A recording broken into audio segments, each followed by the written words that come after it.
Hello there, my lovelies. Welcome back to my channel, Boomy Reactions. My name is Boomy, and thank you for watching. Right, today, guys, we are going to be catching back up with Nick, the Fat Electrician, for another story. So this video has been requested from MontesFS through Buy Me a Coffee. I hope I've pronounced that name correctly. I apologise so much if I haven't, my lovely. So you say, hi, Boomy, greetings from the US Army's 101st. Oh, well, hello, good sir. Hi, thank you so much for your support, my lovely. So this is one of my favourite videos from the Fat Electrician. Okay. It is also one of the videos that shows true American pride and patriotism. Oh, lovely. You must watch the quote at the end because it is one that inspired me to serve. Thank you. And I love your videos. Oh, you're too sweet. Thank you so much. That's amazing. Okay, thank you for the warning because I do have a terrible habit of prematurely ending videos before there's something great at the end. I feel like sometimes I get a bit tricked into thinking that they're finished, but they're not. And then 30 seconds later. Anyway, thank you for the warning. I will keep an eye out for that quote. So it inspired you to join the forces. Oh my gosh, that's amazing. Right, okay, so this video is called America's Samurai, the 442nd Infantry, the most decorated unit of World War II. I've not heard of them. So the American Samurais, see, the only thing that jumps to mind is Tom Cruise from, we've all seen that film. You know, so yeah, that's the only thing that jumps to my mind. So I am completely ignorant of this. I'm going completely blind, guys. I don't know what I'm about to watch. So let's watch the video together, shall we, my lovelies? And as ever, if you're enjoying these reactions, don't forget to hit that like and subscribe. Thank you so much. If you're interested, I have a Buy Me a Coffee account. That link is over here. And if you would like to help support my channel any further, I have a Patreon account. And if you fancy checking that out at all, that link is in the description below. This is my third attempt in the last year at making this video, but it's one of those ones that you have to get right. Oh! Today we're talking about America's Samurai, the Niihau, the second generation Japanese Americans that comprise the 442nd Infantry Regiment and the 100th Infantry Battalion, aka the Purple Heart Battalion. Ladies and gentlemen, in World War II, America did what is, in my opinion, one of the most disgusting things that the American government has ever done. They signed an executive order suspending all of the constitutional rights of Japanese Americans and then forced over 120,000 American citizens into an internment camp for the duration of World War II for no other reason than they had Japanese ancestry. Despite— Is this the majority of these, or if, I mean, maybe all of these Japanese American citizens, they were located in California. Is that right? And they had to make this journey. They relocated. Yes, awful. It is disgusting, really, isn't it? That the sons of these Japanese Americans not only volunteered to fight for America in World War II, they demanded and petitioned for the opportunity to do so. And not only did they fight, they became one of the most effective and decorated combat units in American history. Oh, okay. Oh, where's it gone? There we are. Right. Guys, I know I'm not able to put it in video, but we've just seen a little ad in there, and Nick's dog popped up. He's called Mushu. Is that after the dragon from Mulan by any chance? Is that what his namesake is? So I just thought I'd quickly say, what a lovely dog. I love dogs. Okay, so chapter 1, set the tone. All right, our story begins on December 7th, 1941, when the Imperial Japanese attack America at Pearl Harbor. Okay, everybody knows what the attack on Pearl Harbor is, but what almost nobody knows about is the Niihau incident that happened directly after the attack on Pearl Harbor that would change the course of American history. During the second wave of the attack at Pearl Harbor, America was able to get some of their fighter planes up in the air and begin fighting back. Some of these American fighter planes were obviously shooting at the Japanese fighter planes, and one of these Japanese Zeros ends up getting shot in its fuel tank and leaks out a bunch of its fuel. The Imperial Japanese Japanese pilot Suganori Nishikaichi does the only thing he can do in that situation. He makes an emergency landing on what he believes to be a small uninhabited Hawaiian island known as Niihau. However, he was incorrect. The island actually had 135 inhabitants, 133 of which were native Hawaiians, and then there was one Japanese couple, Yoshi and Irene Harada. Now, Niihau is like 140 miles away from Pearl Harbor, so the residents of the island had no idea that Japan was actually attacking America. So when he first made this emergency landing, everybody was happy to help this guy. They thought he was just, you know, a pilot from a friendly country that needed their help. Then within a couple of hours, word had reached Niihau that America was under attack by the Japanese, at which point the Hawaiians did the appropriate thing. They took him as their prisoner, took away his guns, locked him up, and they were going to hold him for the American government to come and get him. All right. I mean, that's very civil. You know, at least no one resorted to violence. They did the right thing there, I think. Let me ask you this one time. What master do you serve? What master do I serve? What am I supposed to say, Jesus? But for whatever reason, Yoshi and Irene decided that they were sympathetic towards this Japanese pilot, so much so that they were actually going to help him break out of jail, arm him, and try to help him escape. It's a bold strategy, Cotton. Let's see if it pays off for him. This plan would ultimately be thwarted by the Hawaiians, primarily a man by the name of Ben Kanahele, who was a World War I veteran and rancher. When Ben Kanahele went to stop Suganori from escaping, Suganori shot him 3 times, at which point Ben Kanahele proceeds to pick Suganori up and throw him at a stone wall. His wife then bashes him in the head with a rock, while Ben pulls out his hunting knife and slits his throat. And he did all that having 3 gunshot wounds. Made of steel. What do you think drove the couple's feelings of compassion, sympathy? Maybe it was, maybe they spoke the language, they were better able to converse, obviously. Yeah, is that literally all that sympathy boiled down to? I cannot stress to you enough is the most Polynesian American shit I have ever heard in my entire life. Homie gets shot 3 times, then proceeds to pick up the armed gunman and throw him at a wall like he's the Incredible Hulk. Made of steel!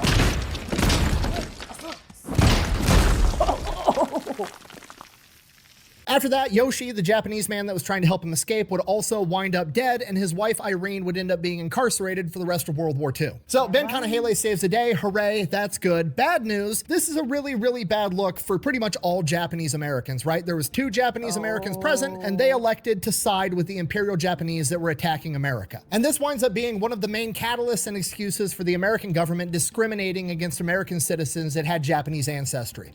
But they don't represent an entire group of people, do they? I mean, you should have written this off as quite a freak incident and maybe looked into a little bit more as to why they were sympathetic towards this pilot. Possibly. It seems so unfair, but maybe, you know, obviously I am thinking about this in retrospect. You know, 21st century brain. So it is easy for me to think like that, isn't it? But yeah, it's very, very unfair to assume that this couple represents an entire group of people. By January 1942, the Hawaiian National Guard released all of its soldiers that had Japanese ancestry and basically just kicked them out of the army, which is kind of a big deal because at this point in time, like 40% of the Hawaiian population actually had Japanese ancestry. Then by February 19th, 1942, FDR would sign Executive Order 9066, which effectively suspended all of the constitutional rights of any Japanese American, ordered them to sell their homes, sell their businesses for a much lower value than they were actually worth, and then they were supposed to report to an internment camp for the duration of World War II. I understand, you know, tensions are high at this point in time, obviously. I understand maybe the inclination towards this kind of way of thinking and bias, but, you know, there's got to be a voice of reason there telling you these are American citizens. Now, what association have they got besides ancestry and blood, obviously? What association have they now got with Japan? It seems like they're criminalizing and punishing a group of people really unfairly, totally unnecessarily. And isn't that going to just breed resentment as well? A single pen stroke, 120,000 American citizens lost all of their constitutional rights and went from being a full-fledged American to a prisoner like that. Yeah. Now, like I already said, I think that is one of the most disgusting things the American government has ever done. However, I do have to get kind of sidetracked because I have a crazy conspiracy theory about this, and oh my gosh, just before we move on to the conspiracy theory, it's so unfair. You're being stripped of your citizenship. You live, they're American. There's a reason why they live over here. They love their country and they consider it very much their country. And it's just been taken away from them. Would that not give you every reason to feel resentment and feel bitter against, like I said, the country that you do consider your motherland? Oh, it's beyond unfair. I mean, to say that it's unfair is a huge understatement, isn't it? it's going to get weird, so bear with me. I'm gonna get real weird with it. Meanwhile, block the wind. I'm gonna roast this bone. Jesus Christ. I think that this inspired Star Wars, and just hear me out. The Jedi and the Sith, you know, the guys with the lightsabers are clearly inspired by samurai. You know, they have the robes, they have the same garb, they have swords, that's their primary weapon. Sure. They're just space samurai, that's all it is. You've got the Jedi, which are the good ones, and then you've got the Sith, which are the bad ones, similar to Japanese people. You've got the Imperial Japanese, which are the bad ones, and then you have the American Japanese, which are the good ones. But then Chancellor Palpatine comes along. He is the leader of the Republic, the president, so to speak. Also worth noting, he's an elderly guy that nobody ever sees standing up. He's always sitting down. I'm too weak. Oh, don't kill me. Boo, Palpatine. And he issues an order to get rid of all the Jedi. He gets rid of all the good guys, just like that. Okay, I know what you're thinking. Chubby Electron guy's reaching too far. He's lost his mind. Potentially, okay? But here's the linchpin in the entire argument, right? When Emperor Palpatine got rid of the Jedi, he got rid of the good guys, he executed Order 66. When FDR got rid of all the Japanese Americans, he signed Executive Order 9066. I mean, what the fuck are the odds, right? They're on to me, dude. Those guys are sharp as nails up there. You can't put anything past them. Sorry, I'm He's really selling it to me. It's all of a sudden become a little bit more believable. Okay, carry on with this, Nick. getting sidetracked. Anyways, 120,000 Japanese American citizens end up getting thrown in concentration camps inside of America. Shitty, awful, horrible, but it's what happened. In Hawaii, however, things went a little bit different because a significant portion of the Hawaiian population was Japanese, and they couldn't throw all of them in a concentration camp. Otherwise, it would crash the entire Hawaiian economy. So a lot of them got to kind of live borderline normal lives. So a lot of the Japanese Americans that were previously serving in the National Guard that got released from duty end up forming what they called the Varsity Victory Volunteers, and they petitioned the Hawaiian governor, and they were like, hey, look, I understand I have a Japanese ancestry, but I'm not Japanese. I'm an American. I understand you're not going to let me fight and have a gun, but I still want to help with this war effort any way I can because this is my home and I want to fight for it. And the Hawaiian governor ends up letting them form this volunteer group. And essentially, they just start doing any manual labor jobs that they can do that's going to help with the war effort. They're stringing out concertina wire. They're digging ditches. They're pouring roads. They're pouring airstrips. They're doing anything and everything that gets asked of them. And this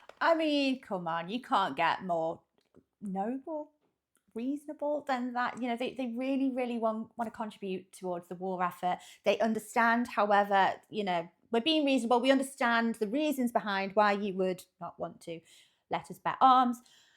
However, we want to help however we can. You know, there's integrity there. It goes on for months, and then by June of 1942, the government's like, okay, I get it. You guys are loyal to America. We're going to go ahead. We're going to bring you back into the army, but you're going to be in a segregated all-Japanese unit being led by white officers. You're going to be known as the 100th Infantry Battalion. Okay. Oh, guinea pigs. So they take 1,500 of these young Japanese American men that are second-generation Americans, also known as Niihau, and they ship them off to Fort McCoy, Wisconsin, which is completely redundant because all of them had already been in the Hawaiian National Guard, and they'd already gone through Army basic training, but that's where they send them to go through it again, and they do it. Done, drill sergeant? Why did you put that weapon together so quickly, Gump? You tell me. Told me to. And while they're there, the Niihau continue to prove that they are 1,000% committed to America, despite the fact that America has given them every reason to not be. And they prove it not with just their general dedication to the task, but while they're actually there, the Army secretly sends in psychologists inside of their command structure to evaluate them, to see if they're lying, to see if they're actually dedicated to America. And I was wondering this, the fact that they've been sent somewhere else for training, even though they're already competent and trained, is it for observation purposes?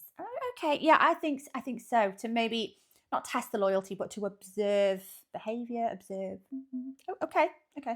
All of the psychologists are like, yeah, these guys are 100% legit. They mean it when they say they're here to fight for America. Okay. On top of that, they go above and beyond when 5 Nisei end up getting awarded the Soldier's Medal because there was some civilians that went out on a frozen lake and the ice shattered and they were gonna drown, and these young Nisei went out and saved these civilians. Oh. In addition to that, 26 of them volunteered to go be bait for attack dogs when America was trying to train dogs to be able to sniff out Japanese people for the Pacific Theater. They were literally doing anything and everything that was asked of them, regardless of how shitty of a job it was. I think that just goes to show the pressure that these poor young men felt to prove themselves and their patriotism. It's I mean, it's amazing that they've gone above and beyond, you know, as Nick said here, but I think it does reflect that awful pressure. It's not their fault. It's no one's fault. Yeah, it makes me feel a bit sad. And somewhere along the way, it becomes clear to the chain of command, like, okay, these guys are legit. We're going to give them guns and we're going to send them off into combat. But we're going to make sure that we send them off into the European theater. We're not going to send them into the Japanese theater for a multitude of reasons. One, if they get caught as Japanese Americans fighting against Japan, the Japanese are going to absolutely torture them to death, and it's going to be horrible. So A, we're going to protect them in that fashion. But B, we also don't want Japanese Americans really participating in the Pacific theater in a combat role, because if the American soldiers that aren't Japanese get accustomed to seeing Japanese guys in an American uniform, eventually the Japanese could figure out like, hey, we're going to start taking uniforms off of dead GIs. We're going to dress up as Americans, infiltrate their ranks, and then wreak havoc behind friendly lines. I mean, yeah, you know, being sensible. Be honest right now. How confident are we that we're going to be able to know who's who? Right? Like, it's going to be the Spider-Man meme. Like. So at this point, they send him off to Camp Shelby, Mississippi for advanced infantry training. And then FDR announces that he's going to form an even larger all-Japanese Nisei regiment, the 442nd. Now, the American government is hoping to get 4,500 volunteers to be in the 442nd Infantry Regiment, which is kind of a big ask from a community of people that you've just taken all of their civil rights away and then thrown them in a prison. And not only do they end up getting 4,500 volunteers, they get over 10,000, which is absolutely insane, because I'm gonna tell you right now, if you incarcerated my entire family for no other reason than the color of their skin and then asked me to go fight in a world war for you, I would probably tell you to go fuck yourself. So yeah, there's a digit here that I think I'd offer up, or two. That is a big ask. I wonder, however, I'm not sure what the living conditions were like in these concentration camps where the Japanese Americans were now forced to live. Do you think there was an element where their conditions are not very, very good and they thought they would have a better life serving in this division? Do you think? All 10,000 of these dudes are far bigger men than me. Speaking of bigger men than me, one of the volunteers is a young man by the name of Daniel Inouye, who is currently in med school trying to be a doctor. When Pearl Harbor happened, he ran to the nearest Blue Cross aid station and started working around the clock treating the wounded. And he's been volunteering at aid stations and hospitals for months while also going to med school ever since Pearl Harbor happened. So when he goes to the draft board tells him like, no, you're too valuable where you're at. You're gonna go off and become a doctor. On top of that, you're already doing a bunch of work for us stateside. We don't want to send you off to combat. So he's like, okay, I'll be right back. He leaves, drops out of med school, tells the hospital he's not coming back to help anymore, and then goes back to the draft board and is like, I just quit my job and I dropped out of med school. Fucking send me. So they end up sending him, and he ships off with the rest of the 442nd Infantry Regiment for basic training 2 days later. And he's going to serve as their medic, I'm assuming. You know, make use of this obviously very bright, determined young man. 442nd ship off to get their training started. The 100th Infantry Battalion is finishing up their advanced training at Camp Shelby, Mississippi. They are then sent off to North Africa, and they get there in September of 1943. So they land in Oran, which is a major port city in Algeria, and from there they get attached to the 34th Infantry Division, aka the Red Bulls, in particular the 133rd Infantry Regiment, aka the Iron Men, which, cool part, that's my old unit. Not so cool part, the commander is kind of a dickhead because when he has his greeting speech to the 100th Infantry Battalion, he openly refers to them as the guinea pigs from Pearl Harbor. And not that I'm trying to— Why would you refer to— oh gosh, is this just a case of no tact or stupidity, or is he just a bit of a pig? To defend Commander Mark Clark for calling them guinea pigs, I'm absolutely not. But to put it into a little bit of context, a lot of people have a lot of doubts that the Nisei soldiers are going to be effective on the battlefield. Okay, the average Nisei soldier at this point in time was between 5'4" and 5'6" and weighed somewhere between 120 and 140 pounds. And they just got attached to the 34th Infantry Division, which is based out of the Midwest. Okay, the 34th Infantry Division, by and large today, but especially back then, was almost nothing but 185-pound corn-fed white boys with machine guns that grew up on a farm. So they're looking at these dudes with a smaller stature like, what do you guys really think you're going to do on this battlefield? Why are you even here? Look at that. They're agile. If the Nisei want respect, they're going to have to prove themselves. And from the second they step foot in combat, that's exactly what they did, because they started kicking ass right outside of Salerno, Italy, when they first saw combat. For their first week of combat, they drove the Germans back 15 miles per day, every single day. These guys were fearless on the battlefield. In a matter of a couple of months, they had completely changed the opinions of absolutely everybody that encountered them. Mark Clark, the same commander that referred to them as guinea pigs, sent a note up the chain of command saying, hey, when that 442nd Infantry Regiment's done training, I want them too. These Nisei fighters are fucking awesome. When the Des Moines Register, the biggest newspaper back home in Iowa, wrote an article being critical of the Nisei being attached to the 34th Infantry Division, the members of the 34th Infantry Division wrote a letter to their editor. And I quote, "We're Iowa boys of the 34th Division. We have fought side by side with the boys of Japanese descent. We know plenty of folks that call themselves Americans that have done much less to prove they give a hang about their country. There have been times when these Japanese, as you call them, have saved many lives only because they have proven themselves better Americans than some that were not of Japanese descent." So not only are the Nisei of the 100th Infantry beating the Nazis, they are also winning over hearts and minds left and right, and they're just getting warmed up. Excellent. Oh, again, I'm sure there's a tremendous pressure on these young men to prove themselves, and you know, that's a pressure that shouldn't be on them. It's unbelievably unfair, but you know, they're taking it upon themselves. They're you know, setting right the naysayers. I was going to say giving these, but that's not what they're doing. They're changing the hearts and the minds of everyone around them, and good on them. Good for them. Good for them. All right, by January of 1944, the 100th and the rest of the Allied forces have advanced through North Africa, and they have come up to the German Gustav Line. The Gustav Line is effectively the line in the sand that Germany has drawn, where they are not going to let the Allied forces advance past this point. It is heavily fortified, they have the high ground, they have all the advantages, and they are going to fight tooth and nail to not let Allied forces penetrate through this line into Europe. And one of the most vital areas of the Gustav Line is where the 100th Infantry is at. It's at Monte Cassino. Cassino is a small town, and then above it, on a humongous hill overlooking the town, is an old monastery that the Germans have turned into a massive fortress. And not only that, they went and chopped down all the trees on the hills and the ground in front of the monastery, knocked down all the buildings, so there's absolutely nothing to provide cover or concealment in case they assault. So you're pretty much and nothing to hide behind. Running through an open field uphill into German machine gun fire if you try to take this position. And that's exactly what America is going to do anyways, because it's the only option. And because the 100th Infantry, which I'm now going to refer to by their nickname, the One Puka Puka, because it's easier for me to say, has developed a reputation for being both fearless and willing to take on any challenge, they are selected to lead the first assault on Monte Cassino. What does the One Puka Puka mean? I hope it's nothing offensive. January 17th, 1944 at midnight, Alpha and Charlie Company of the One Puka Puka are going to take off, advance up this hill. They fight all the way up this hill and make it to the outer stone walls of this monastery, where they get pinned down and they continue to fight all night long. They're taking heavy casualties. They're running out of ammunition. It is straight up not a good time. They need more ammo, but now it's broad daylight out. So they're going to have to send in reinforcements. So they send in Bravo Company of the One Puka Puka. But if they go out in broad daylight up this hill with no cover, they're going to get absolutely mowed down. So they drop a bunch of smoke. Bravo Company starts advancing through the smoke, and then the wind shifts and blows all the smoke away, and they get just utterly destroyed. Of the 187 men of Bravo Company, only 14 of them end up making it to the wall. After taking that many casualties and running out of ammunition and having fought all night already, they are finally ordered to withdraw. A couple of weeks later, the Allied forces launch another major attack on Monte Cassino and the Gustav line. This time, the 1 Puka Puka is ordered to take Castle Hill,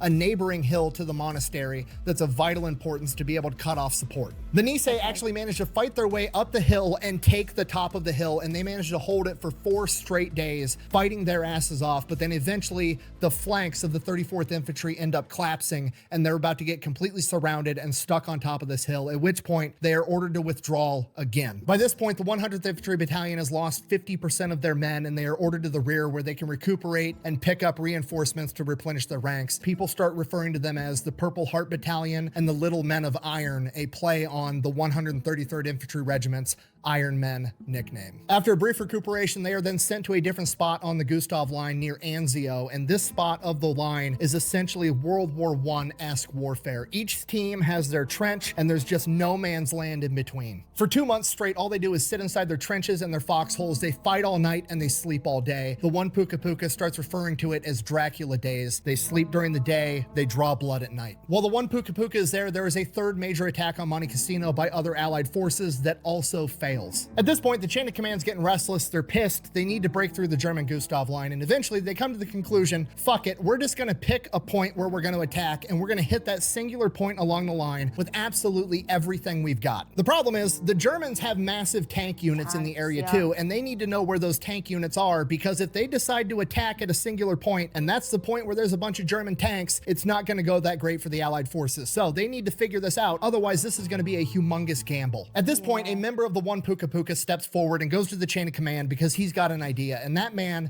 is Lieutenant Young Oak Kim. And Young Oak Kim is already a complete badass. He's already earned a Silver Star and a Purple Heart, and he's coming to the chain of command with this crazy idea. But what's most interesting about Young Oak Kim is he's one of the very few people in the 1 Puka Puka that's not Japanese. And that's because he's an officer, and typically the officers were white men, but in Young Oak Kim's case, he was Korean. Now, as I'm sure you can imagine, the racial tensions between Japanese people and Koreans during World War II was pretty high, considering the Japanese had invaded Korea and were committing atrocities there. Because of this, prior to deploying with the 1 Puka Puka, the chain of command pulled Young Oak Kim aside, and they were like, hey, we understand that Japan is invading Korea. There's racial tensions between Japanese and Korean people. If you want, we can give you different orders and have you attached to a different unit. To which Young Oak Kim replied, and I quote, "There are no Japanese nor Koreans here. We're Americans and we're fighting for the same cause." Oh, guys. Oh, that's hit me there. That's made me a little bit teary. Oh. That's what everyone's mind should have gone to. They're all Americans. I know that freak incident happened in Hawaii with the couple, but they consider themselves American. Oh, that's giving me goosebumps. So Young Oak Kim is just a complete badass, and he goes to the chain of command and he's like, look, you need somebody to go behind enemy lines and figure out where these tank units are. Here's my plan. You guys keep attacking at night with these major formations. It's obvious. They know we're coming at night. Why don't you send me and one other guy behind enemy lines in broad daylight? I will sneak back there. I will capture a German soldier, drag him back. We can interrogate him and figure out where these tank units are, and then we'll know where to attack. Okay.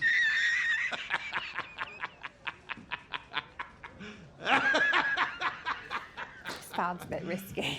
You serious? Okay, now right out of the gate, that's kind of a stupid idea, right? You're really gonna go behind no man's land, capture an enemy soldier, drag him back without getting caught and killed. But the Allied forces are desperate, so they're like, you know what? It might work, and if it works, it's not that stupid. They give him the green light, and he sets off to do it. May 16th, Lieutenant Kim and PFC Irving Akahoshi crawl through no man's land through an open wheat field in broad daylight, crawl all the way behind enemy lines where they find a German unit that had been up all night manning their machine guns. They then stalk them further behind enemy lines and watch them as they eat dinner, breakfast, whatever they're eating at this point in time.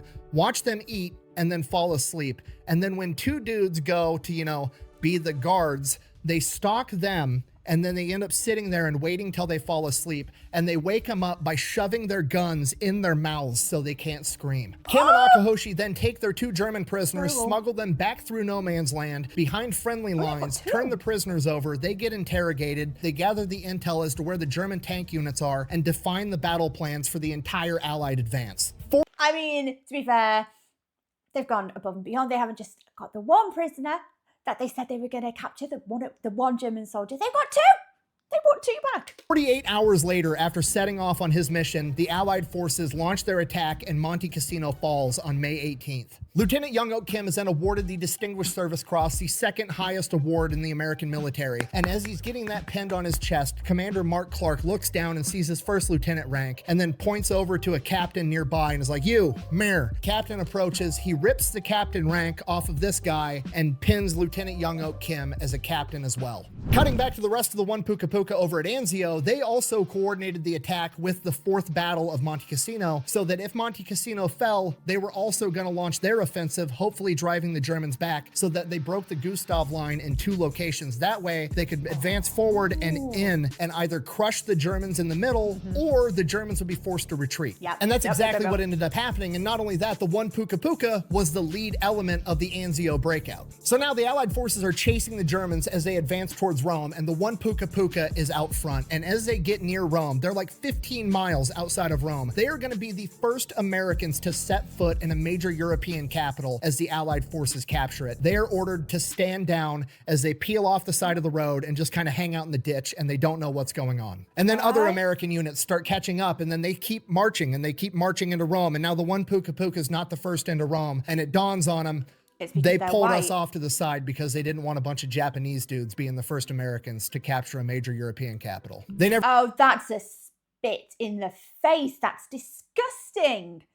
This victory wouldn't happen if it wasn't for them. Who made that decision? Do you think that was publicity? That was a media stunt? You know, for photos for the newspapers and whatnot. Oh, that's vile. Like, as if these volunteers, these recruits aren't, you know, they're there after everything that's happened to them. Oh, that's shameful. That is, it is, isn't it? Even got to set foot in Rome. They were ordered to go link up with the new Niihau unit, the 442nd Infantry Regiment, and they would be absorbed into that unit now instead. From here, the 1 Puka Puka still kind of retained its identity as the 100th Infantry Battalion, but they are just now one of 3 battalions inside of the 442nd Infantry Regiment. And their new unit slogan is one of the best and most famous slogans in military history: "Go for broke," which is a Hawaiian slang term that basically means I'm going all in. I'm pushing all my chips into the table, because that's exactly how these guys felt. They're all in this shitty situation where their former homeland is attacking them and their new home seemingly doesn't want them. So they're picking their side and they're going all in. From here, the 442nd is ordered to head north and take over a town called Suvareto, and this is going to be the first major military operation that they get to conduct by themselves. This is the ultimate point that they get to prove themselves, where they can say, we did that alone and nobody else helped. And they do it with surgical precision. They end up taking the 2nd and 3rd battalions of the 442nd Infantry Regiment, and they attack the front of the town, and then they send the 1st battalion, the 1 Puka Puka, around the backside to flank their retreat. Now, 2nd and 3rd battalion, this is the first time they've seen combat. These guys are green. They just got out of training. So the Germans actually end up launching a semi-successful counterattack, but the 1 Puka Puka, 1st battalion, sees it happening, and they instantly, without orders, adjust, go through, and they flank the Germans from the side, completely crushing them and taking over the entire town. From here, the 34th Infantry Division continues to advance deeper into Europe, and the just quickly want to say, well, at least the 1 Puka Puka had their back. 442nd alongside them is credited with over 1,100 confirmed kills and capturing 331 German prisoners of war. They then come up on another German defensive line where the Germans have dug themselves in, called Hill 40, which they end up nicknaming Little Cassino because of how hard the Germans resisted, and the town of Castanella. 442nd leads the assault on Little Cassino because, like it or not, they are now pretty much America's premier fighting force when the situation is running uphill into enemy gunfire and winning anyways. They battle the Germans for 3 days straight and end up taking Hill 140, aka Little Casino. Casino. Which is ironic because their entire motto is about gambling big and going for broke, and every single time they manage to win. Oh, I didn't even think about that. Oh, it's a good thing that Nick pointed that out. Go for broke, Little Casino. Oh.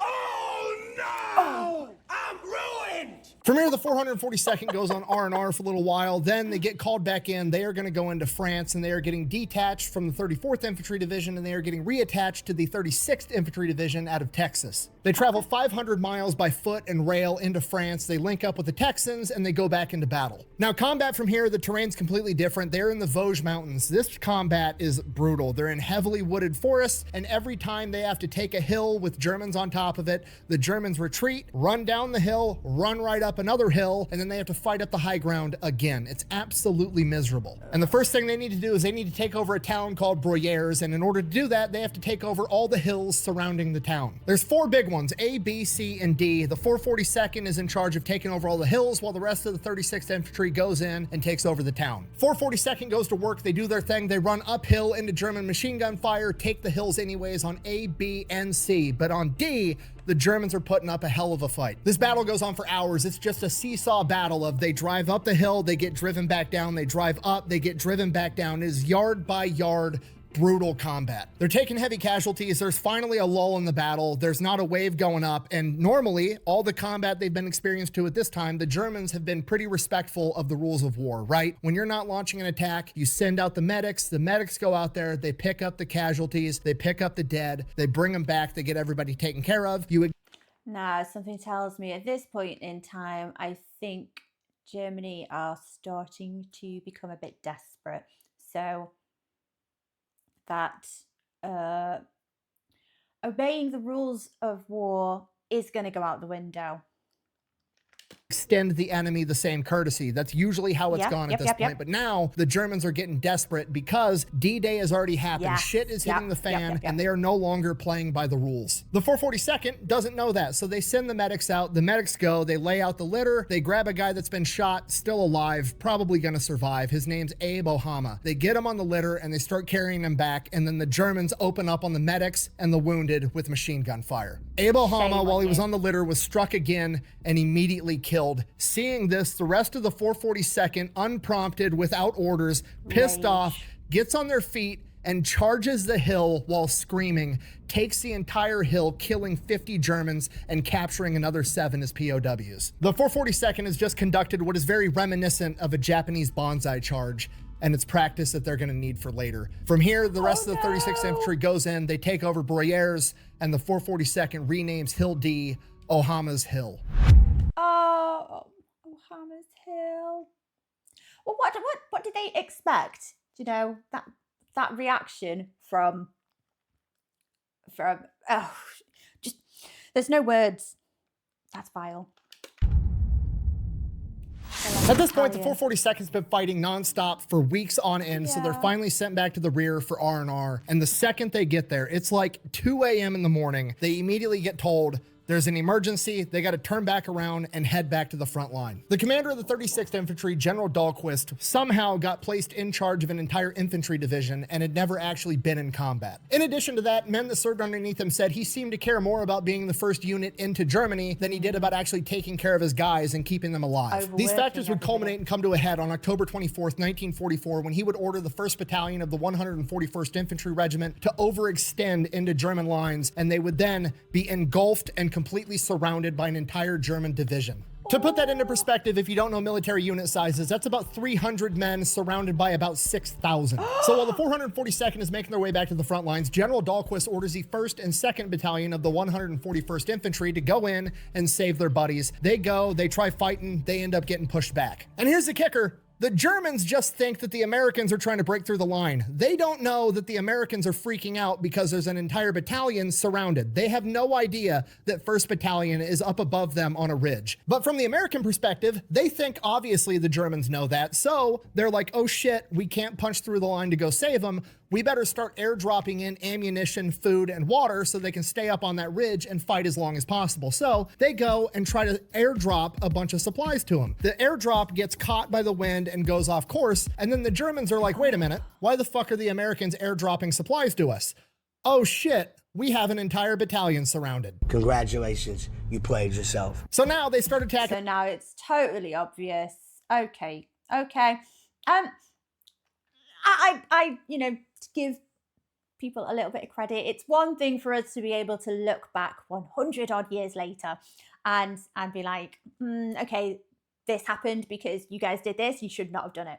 But at the time, you know, tensions are very high, decisions are made based on what knowledge is available to them.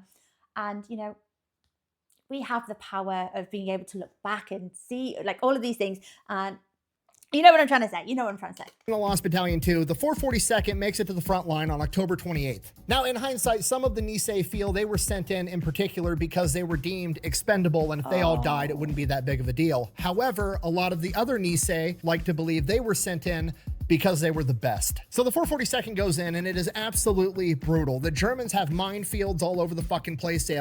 I choose to believe they were sent in because of their specialized skills, because they were the best. I prefer to believe that it wasn't because they were expendable. I hope not anyway. Fortified machine gun positions. So the Lost Battalion's up here. The 442nd has to approach from here. There's the German line in between, and then off to the side is Hill 617 that also has a bunch of Germans on it, overlooking the approach to the German line. So they're just getting machine gun fire and mortars rained down on them from absolutely everywhere. For the first 2 days, the 442nd advances like a couple hundred yards. Every time they peek out from behind a tree or stick their head up out of a foxhole, anytime they leave cover, they're getting shot at. Yeah. They can't move. They're completely pinned down. Yeah. After 2 days of being essentially paralyzed on the battlefield, the 442nd, the Niihau decide they're going to live up to their motto, go for broke. They're just going to fucking send it. Here's the plan. They've got 3 battalions. They're going to send one of them up to Hill 617. They're going to take that hill, wipe the Germans off the top of it. Then they're going to come back down the hill, rejoin the other 2 battalions, and then they're going to launch a full-on assault and penetrate the German line and save the Texans. 3rd Battalion gets the order. They're going to launch their attack on Hill 617 first, at which point the 3rd Battalion commander grabs his Colt 45 pistol and says, okay, boys, let's go. Nobody moves. Nobody wants to get out of their foxhole or poke their head out from behind their tree. If they get up, they're going to get shot. This is absolutely crazy. After that, a couple of moments go by, probably the longest couple of moments in human history. It's just dead quiet. Nobody wants to move. And eventually, 2nd Lieutenant Edward Davis, the last officer in his company, stands up and gets on his feet as all the other Niihau are looking at him like he's crazy. And he turns to his highest ranking NCO, Sergeant Kohashi, and asks him, doesn't order him, he asks him, will you go with me?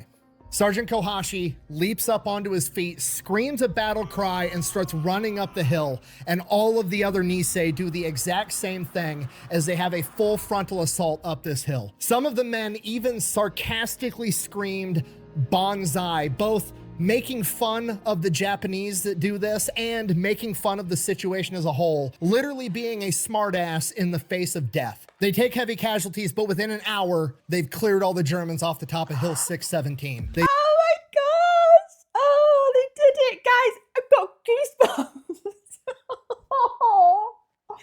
He didn't command him, he asked him, brother, will you come with me? Will you join me? Oh, guys, we got goosebumps. Nick is the best storyteller. Oh, is anyone else getting goosebumps there? They then split up that battalion and send some of the companies back down to rejoin the other 2 battalions as they begin their assault towards the German line. And those companies that come down from the hill bring the same energy with them, and they launch another banzai charge straight at the German line. Worth noting, one of the men that was in this charge was Daniel Inouye. Remember the kid we talked about earlier that dropped out of med school to go be part of the 442nd? Yes. He is in this charge going in to rescue the Lost Battalion. And as he's charging towards the German line, he gets shot in the chest. But he carries $2 silver in his front breast pocket for good luck, and they literally deflect the bullet and save his life. The 442nd then proceeds to fight and break through the German line, and what happens next is probably one of the coolest moments in human history. Cutting back to the Lost Battalion, they've been surrounded and fighting for their lives for the past 5 days. They're starving, they're dehydrated, they're low on ammunition, and there's this 19-year-old Texan kid in his defensive perimeter with his gun pointed outward, just waiting for the Germans to come and get him. There's fog, there's smoke, he can't see shit, and off in the distance he sees a silhouette approaching, and it's getting closer and it's getting closer, but the silhouette's not shooting at him, so he doesn't shoot at them. And as it gets closer, he can start to see the person through the smoke, and it's a Japanese guy in an American uniform, Private First Class Matt Sakamoto. And as he gets closer, he stops, and Matt Sakamoto and this young Texan kid are looking at each other, and this Texas kid's lip starts quivering and he starts tearing up. He's just had his life saved by this Niihau soldier. And then Matt Sakamoto, in the coolest thing ever, just reaches in his pocket and pulls out a package of Lucky Strike cigarettes, one for himself, and goes, "You want to smoke?" And a couple seconds after that, the rest of the Niihau come walking through the smoke, and they've rescued the Lost Battalion. 64 men of the Lost Battalion were killed in combat. 211 of them were saved by the 442nd. To save those men, the 442nd sustained 800 casualties, 120 dead, and 680 wounded. And it is at this point that a rational person that's maybe never served in the military would ask, is that even worth it? Should they have went in there to rescue them if it cost that much? And the answer is unequivocally yes. And it's not because the Niihau were expendable or that they were worth less than the Texans, it's because nobody's expendable. When you join the United States Army, when you become a soldier, they make you say the Soldier's Creed over and over and over again ad nauseum. And in the Soldier's Creed, it says, "I will always place the mission first. I will never accept defeat. I will never quit. I will never leave a fallen comrade." And those aren't just words that they make you say because they sound good. No, it's a promise to the person to the left and the right of you that no matter how bad shit gets, we're gonna come to get you because you're one of us. I just read the first line of that. That is, "I am an American." Of course, they went in because they're saving their brother. They're saving a fellow American. Oh my gosh, that. Oh. And that might be actually the coolest thing. Can you imagine being saved by someone who struts over, offers you a cigarette, and they're just like, "So, you okay? You want a cigarette?" That's so badass and emotional at the same time. You're not just some number on a spreadsheet that we can plug into a mathematical calculation and determine if you're worth saving or not. No, you're an American soldier, and we're coming to fucking get you. You're goddamn right. And there's never been a better embodiment of this principle than the 442nd rescuing the Lost Battalion. Because not only did they live up to the ideal of "you're one of us, we're coming to get you no matter what," they also, in doing so, proved that they are one of them. The Niihau, the outsiders, the Japanese that nobody can trust, proved irrefutably that they're not Japanese, they're not outsiders, they're just Americans. They're one of us. They shouldn't have ever had to feel the pressure to prove this. I understand. I understand. You know, the paranoia at the time and the fear, especially given the couple in Hawaii, but it's so unfair that these clearly very patriotic boys, I say boys, I don't mean boys, men and young men, that they felt the need to display and prove this over and over again, and that it was ever doubted just seems so unfair.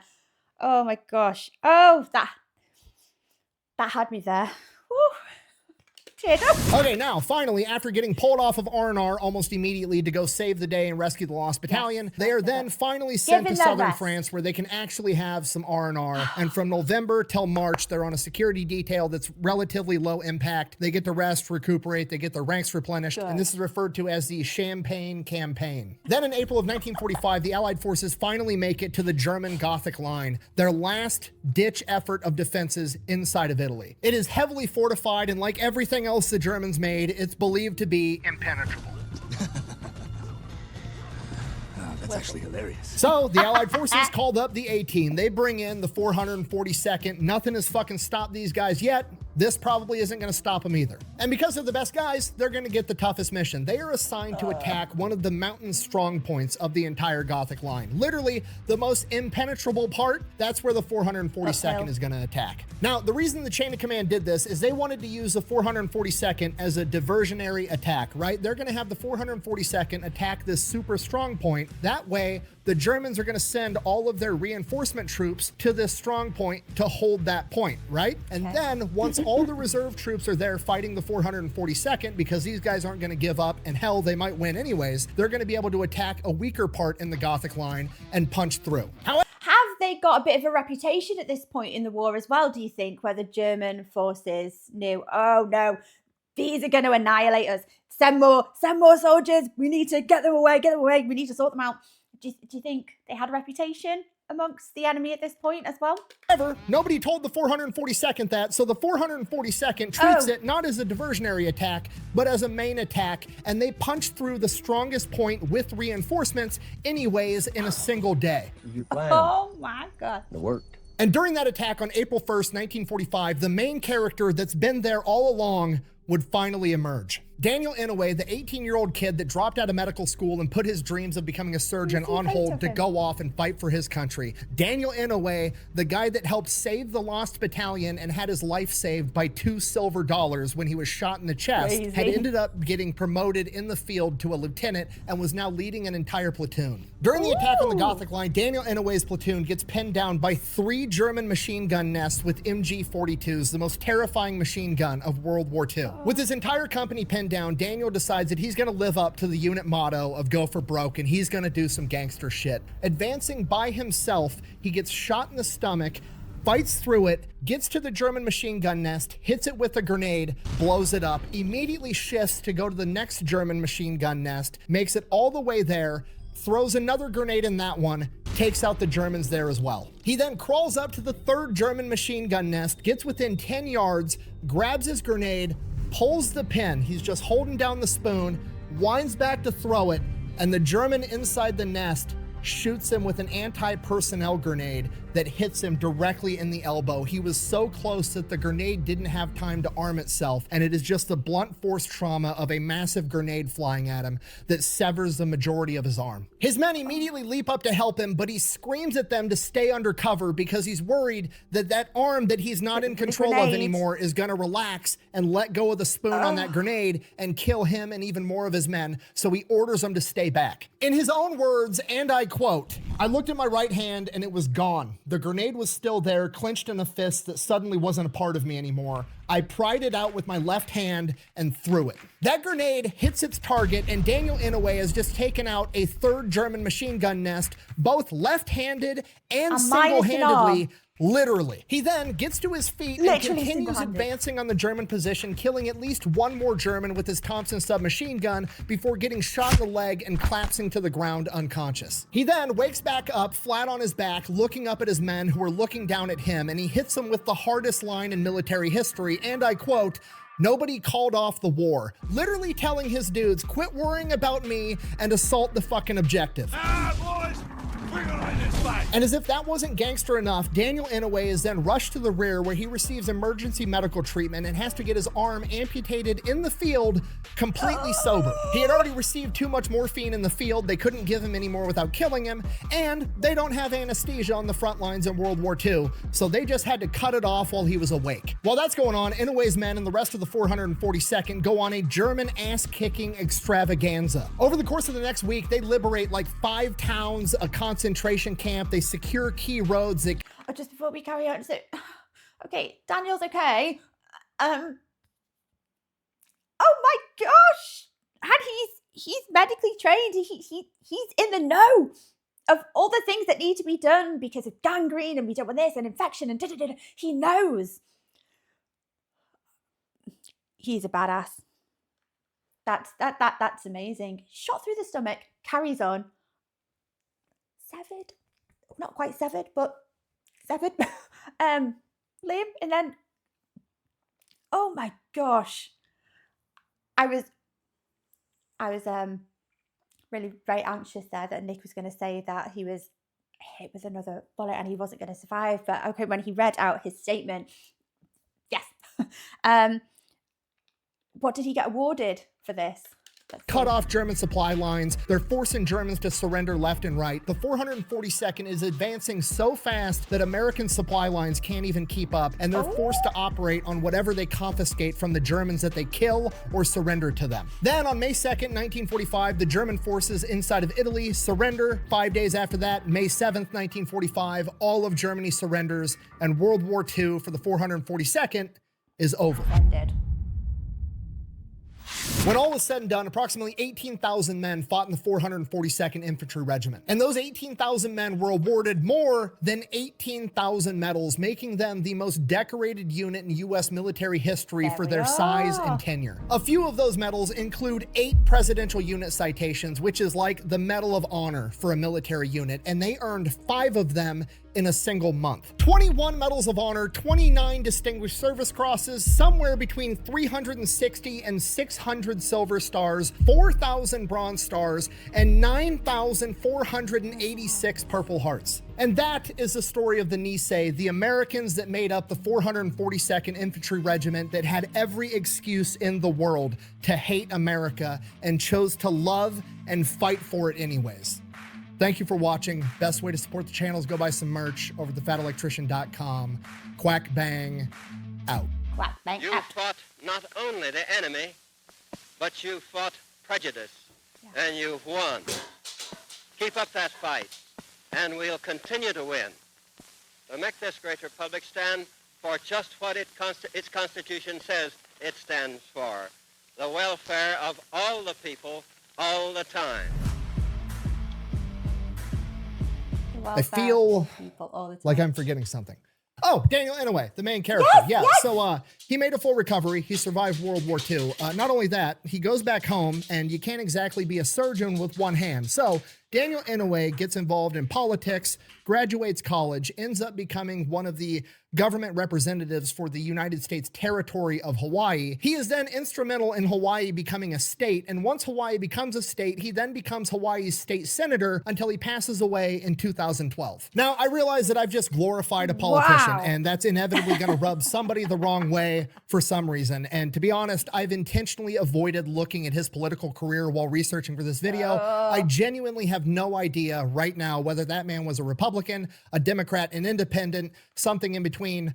I have no idea. But here's what I do know. Regardless of what his politics were, I have the utmost confidence that that's the type of dude that I want in a leadership position, because at the end of the day, I have absolute confidence that he wants what's best for the country and not what's best for his party, which is extremely hard to find in a politician. So yeah, thanks for watching. I really hope I did that story justice. See you later. On the day I left to put on the uniform, and so he accompanied me on the streetcar, sitting side by side, and both of us looking straight ahead, and nothing is said until we get close to the destination, when we know that the streetcar is going to stop. He clears his throat and he says, "This country has been good to us. It has given me jobs. It has made it possible for you to go to school. We have lived a good life. We owe a lot to the country. Therefore, if you must give your life, so be it. But whatever you do not dishonor the family. Do not dishonor the country." It appears that this was an important part of the Niihau's, as you put it, value system. Because I recall very vividly the night before we began our first attack. So that following morning, I sat down and said, "By the way, what were you people thinking about last night? I'm just curious." After a while, one of them popped up and he said, "I was praying that I don't be a coward." And the next one said, "Yeah, I was thinking about the same thing." Everyone said the same thing in different ways. Do not dishonor the family, right? So here, these are the men who work in the plantations, who work in the fields, men who volunteered from the camps, you know, because they were a mixture of Kotonks and us. And every one of them, whether they were in Montana, Wyoming, or Arizona, or Honolulu, came out with the same thing. This is my Their fear, their greatest fear, was dishonouring the country. And their loyalty, their patriotism was questioned over and over again. It's not right, is it? Oh my gosh. I can't believe I've never heard,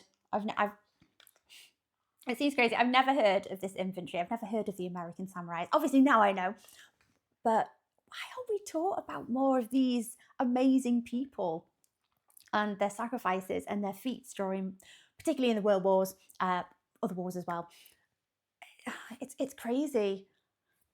But oh my gosh, what a story. Montes, gosh, you weren't joking. That is such a wonderful story about American pride and patriotism. It's marvelous. It had me tearing up, oh my gosh, when they were saving the Texan boy. Oh, that got me. That part of the story, that really got me. I think I teared up a few times there as well. It's just such a wonderful story. And it just seems so unfair that their patriotism was questioned over and over again. And fantastic story. Montes, thank you so much for requesting that, my lovely. An amazing tale. Guys, I hope you enjoyed watching along with me. I hope I didn't make anyone tear up too much. Sorry, I haven't got a snotty sleeve or anything. But a wonderful, inspiring, amazing story. Thank you so much for watching along with me, guys.